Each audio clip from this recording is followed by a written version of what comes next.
Assalamualaikum warahmatullahi wabarakatuh. Selamat sore teman-teman semuanya. Bapak Ibu yang kami hormati, terima kasih telah berkunjung di channel kami ya, channel Investor Soleh Kaya Dermawan. Ini doa buat kita semuanya bisa berhasil dari investasi saham dan bisa mau berderma kepada orang-orang yang membutuhkan ya. Baik, pada video kali ini saya akan membahas mengenai bagaimana mengenali atau ciri-ciri daripada saham gorengan ya, atau saham istilah sekarang lagi populer di pom-pom ya, di pom-pom supaya naik ya, artinya dikerek atau diturunin ya, bisa dua-duanya, dan cara menghindarinya. Ya, baik, sebelum masuk ke materi, sebelumnya kami ucapkan terima kasih kepada teman-teman yang sudah bergabung di member klub saham syariah yang kami bentuk ya. Bagi teman-teman yang mau berminat menjadi anggota klub saham syariah, silahkan bisa mengisi formulir yang ada di bawah. Dengan beberapa manfaat ya sebagai member, yaitu pertama mendapatkan training ya saham syariah setiap Ahad malam ya via Zoom. Kami rencanakan besok juga ada ya tanggal 7 ya, 7 Februari 2021 jam 20 malam ya. Atau bagi teman-teman yang mau mendapatkan mengenai aksi korporasi, rate isunya energi, kemudian BRIS dan Friend ya, silahkan juga bisa menggabung di klub saham syariah ya, ini gratis, kami berikan webinar khusus buat member klub ya. Yang kedua, akan mendapatkan ya mungkin panduan atau referensi ya dari pemilihan saham-saham syariah yang masih berpotensial untuk naik ya. Jadi kami berikan lewat WA Group beberapa saham yang bisa diperhatikan dan sebagai pilihan investasi ya, yang bisa memberikan return antara ya dalam harian barangkali 5 sampai 10% ya dalam 1-3 hari ya. Kemudian yang bulanan bisa antara 20% ya, lumayan lah untuk referensi investasi Anda ya. Yang ketiga, kami memberikan panduan juga buat member yang tidak terjebak di saham-saham yang gorengan. Nah, ini yang mau kita bahas pada sore hari ini ya. Jadi saham-saham yang gorengan yang ya sebenarnya itu high risk high return ya. Tetapi kalau sudah anjlok ya anjlok sekali, artinya memang harus hati-hati, jangan sampai kita terjebak di saham-saham yang dipom-pom seperti itu ya. Kemudian yang berikutnya bisa mendapatkan bantuan hukum ya dari kami bagi yang menginginkan ya terkait dengan barangkali ada investasi yang cukup besar sehingga mengakibatkan kerugian yang diakibatkan oleh perbuatan melawan hukum oleh pihak lain. Ini bisa kami bantu ya. Baik, kalau berminat silahkan bisa menggabung dengan mengisi formulir yang ada di bawah ya. Nah, kita masuk ke materi saham-saham ciri-cirinya yang bisa dipom-pom ya. Adalah pertama, harga naik atau turun signifikan tanpa ada sentimen, news atau aksi korporasi yang mendasarinya ya. Ya, di sini jadi saham-saham yang tiba-tiba melejit misal 20% atau turun RB berhari-hari ya. Jadi di pom-pom tidak melulu naik ya, bisa juga diturunkan ya. Artinya saham di pom-pom ke atas atau dinaikin ke atas supaya investor publik atau retail misalnya ya, yang tidak memahami mengenai ini banyak yang nyangkut di atas ya. Kemudian ya harus dibanting ke bawah ya. Artinya jadi kita merugi dari karena beli di atas, katakan diturunin terus, akibatnya mau tidak mau harus di cut loss di harga bawah ya. Jadi bisa dinaikkan atau katakanlah harganya memang barangkali normal ya. Kemudian ditekan sampai ke bawah agar semua saham publik misalnya retail melepas ya. Kemudian si pelaku ini yang mempom-pom saham ini mengakumulasi atau membeli dengan jumlah besar di harga bawah. Jadi ya dua-duanya bisa ya, dinaikin atau bisa ditekan juga harganya. Ya, ini tentunya kita harus melihat kenaikan itu masih wajar atau tidak ya.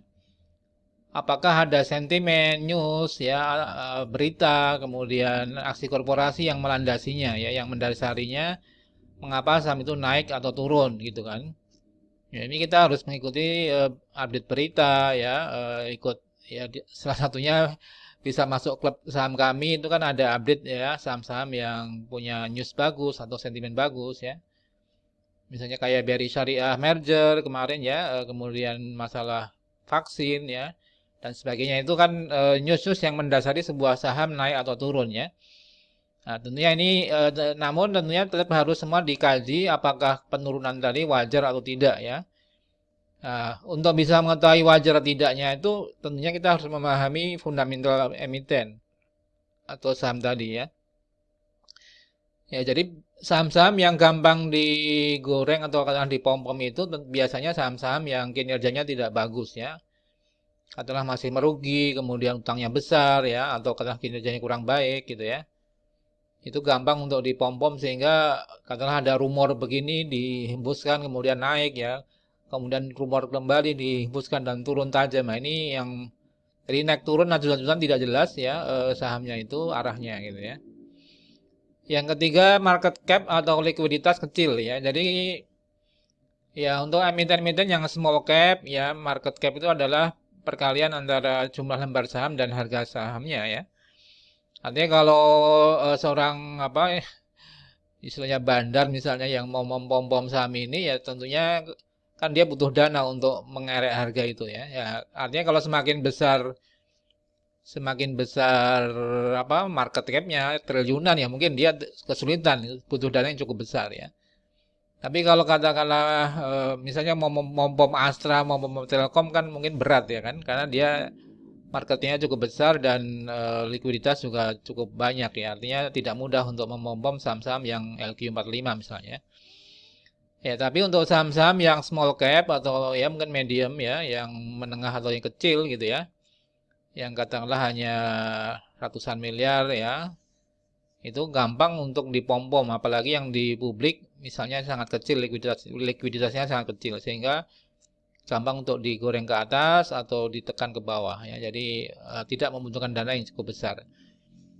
Nah, artinya di sini untuk melihat saham-saham seperti itu ya kita harus lihat likuiditasnya, market cap-nya ya.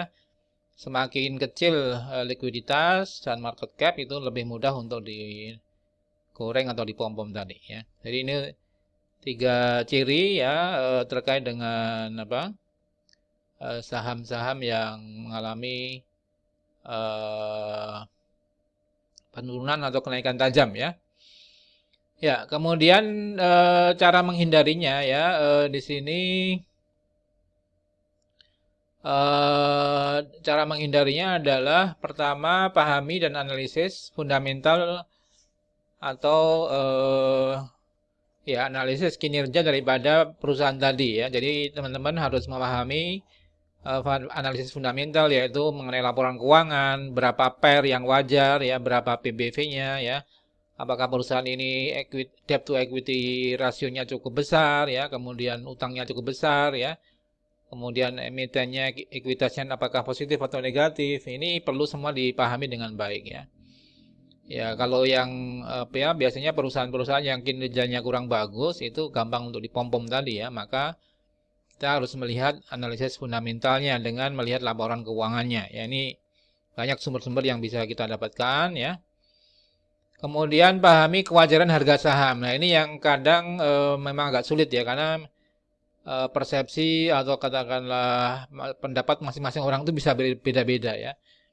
Ya, disitulah terjadi masalah terjadi ada yang beli, ada yang jual. Namun di dalam investasi kan kita harus menetapkan kira-kira wajarnya berapa dengan kinerja fundamentalnya yang sudah ada tadi gitu kan. Saham tadi apakah terlalu tinggi atau terlalu murah gitu kan. Ya, kalau terlalu murah ya mungkin malah kesempatan untuk masuk ya. Tapi kalau kesempatan apa terlalu tinggi ya malah kita harus menghindari karena bisa terjebak di harga tinggi tadi. Jadi pahami harga wajarnya. Ya, kemudian pahami bandarmologi artinya apakah ada pihak-pihak tertentu yang mengakumulasi atau pihak-pihak tertentu yang menekan ya dengan mengguyur dan sebagainya ini apakah dilihat dari broker summary-nya apakah perusahaan tadi atau saham tadi apakah lagi diakumulasi atau lagi distribusi misal gitu. Itu harus mengetahui juga ya mengenai istilahnya broker summary-nya ya. Berikutnya yaitu analisis kenapa saham naik atau turun signifikan ya. Apakah ada news, sentimen atau aksi korporasi yang melatar belakangi naik atau turunnya sebuah saham ya. Jadi ya sebenarnya kita dalam investasi itu tidak bisa mengandalkan kepada apa namanya? Kepada rumor atau kepada news-news yang belum jelas gitu ya. Jadi kita harus mengikuti terus ya. Katakanlah keterbukaan informasi dari emiten, dari webnya bursa, kemudian koran ya, di berita-berita yang memang tervalidasi bahwa dia memang benar ada sebuah sentimen atau ada aksi korporasi yang akan dilakukan. Nah, ini sepanjang itu ada landasannya ya kita adalah dengan adanya landasan tadi itu bisa melakukan buy atau sell ya atau hold misalnya. Jadi tergantung apakah kenaikan tadi wajar dan didukung oleh news yang yang relevan gitu ya. Ya contoh misal ISAT ada merger dengan Tri kan naik gitu kan ya. Kemudian Breeze merger itu naik, kemudian apa namanya ketika Pegas misal gitu ya, ada isu mengenai atau bukan isu, artinya memang ada berita konfirmasi bahwa ada sengketa pajak ya itu turun, ya, wajar artinya memang naik turun itu ada hal yang melandasinya. Ini yang perlu kita pahamin ya. Jadi sebelum bertindak apakah buy, hold atau sell ya, kita harus melihat dulu apa yang melandas kalau itu turun kenapa turun ya. Apakah ada gugatan hukum misalnya gitu ya, ada dipilotkan ya itu barangkali turun ya wajar berarti kan kita harus menjual gitu kan. Tapi kalau tiba-tiba turun tanpa ada rumor dan sebagainya ini yang kadang susah ya untuk ngikutin ya.